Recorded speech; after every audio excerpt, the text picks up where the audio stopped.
वैदिक टीवी में आप सबका स्वागत है। नमस्कार, मैं हूं आपके साथ मेघा। आज हम आपको बताएंगे कि लाफिंग बुद्धा के जो विभिन्न रूप हैं वो आपके जीवन में कैसे सुख समृद्धि ला सकते हैं। दोस्तों, फेंग शुई में ऐसी बहुत सारी चीजें हैं जो शुभता का सूचक मानी जाती हैं और अच्छे भाग्य के लिए लोग इन्हें अपने घर में भी रखते हैं। उन्हीं में से एक है लाफिंग बुद्धा। लाफिंग बुद्धा सुख, संतोष और समृद्धि का प्रतीक होता है। इसी चीनी भाषा में बुदाई कहा जाता है और ऐसा मानते हैं कि अगर कोई बुद्ध के पेट को रगड़ता है तो वो सौभाग्य और धन लाता है। लाफिंग बुद्धा को भाग्य के 7 जापानी शिंटो देवताओं में से एक रूप में देखा जाता है। फेंग शुई की बात करें तो घर में मूर्तियां रखने से इंसान के जीवन में असंतुलन दूर होता है और जीवन में बहुत ज्यादा सुख और बदलाव आता है। घर में लाफिंग बुद्धा की मूर्ति लगाना बहुत शुभ होता है क्योंकि ये आपकी जिंदगी से सभी तरह के दुखों को दूर कर देता है। हालांकि इसे सही जगह पर लगाना है, ये बहुत ज्यादा जरूरी है। तो आज मैं आपको बताऊंगी कि लाफिंग बुद्धा को आप घर में किस जगह पर रखें, इससे आपके जीवन में समृद्धि आएगी। लाफिंग बुद्धा की मूर्ति को घर के मुख्य द्वार पर रखें और इनकी मूर्ति को घर में रखते समय आपको ये तो बहुत ज्यादा सुनिश्चित करना पड़ेगा कि उसकी ऊंचाई आपकी आंखों के स्तर पर हो, उससे अधिक हो। यानी अगर आपकी हाइट 5 फीट है तो आप जो लाफिंग बुद्धा की मूर्ति को रखेंगे वो अपनी हाइट से थोड़ा सा ऊपर या फिर अपने आई लेवल पर रखें। धन और समृद्धि को आकर्षित करने के लिए मूर्ति को अपने घर के मेन गेट के पास आप जरूर रखें।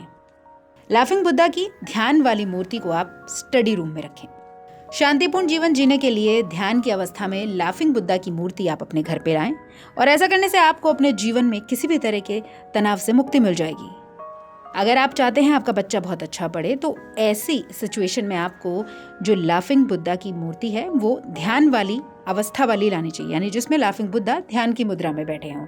और आप इस मूर्ति को आपके पूजा घर में, शयन कक्ष में या फिर स्टडी रूम में भी रख सकते हैं। वूलू धारण किए हुए लाफिंग बुद्धा पूर्व दिशा में रखें। वूलू धारण किए हुए लाफिंग बुद्धा स्वास्थ्य के रक्षक होते हैं। जब आप ऐसी मूर्ति को घर में लाते हैं तो उसे अपने बेडरूम या फिर लिविंग रूम में आप पूर्व दिशा में रखें। ऐसा करने से जो घर के लोगों की बिगड़ रही है सेहत वो सुधर जाएगी और बीमारियां आपको गाहे बजाहे परेशान नहीं करेंगी। सोने की पोटली लिए लाफिंग बुद्धा को लिविंग रूम में रखें।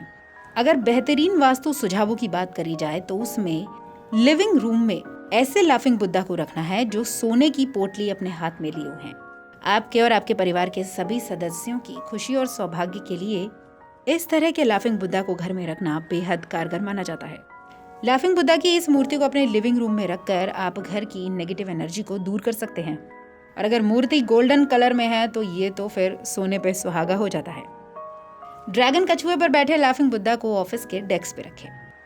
आप ऑफिस में तरक्की पाना चाहते हैं, अपना काम अच्छे से करना चाहते हैं, अपनी आय में वृद्धि करना चाहते हैं, अपने करियर को बदलना चाहते हैं, आप चाहते हैं कि आपका बॉस आपसे खुश रहे, आप बहुत शानदार प्रदर्शन करना चाहते हैं, तो आपको अपने ऑफिस में ड्रैगन कछुए पर बैठे हुए लाफिंग बुद्धा की मूर्ति को रखना है।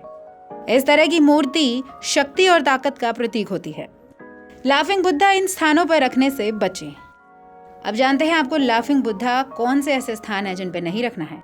दोस्तों, लाफिंग बुद्धा एक देवता हैं और आपको उनकी मूर्ति को कभी भी किचन, बाथरूम या फिर टॉयलेट में नहीं रखना है। वास्तु के अनुसार इन जगहों को अशुभ माना जाता है और आपको इनकी मूर्ति यहाँ पे नहीं रखनी है।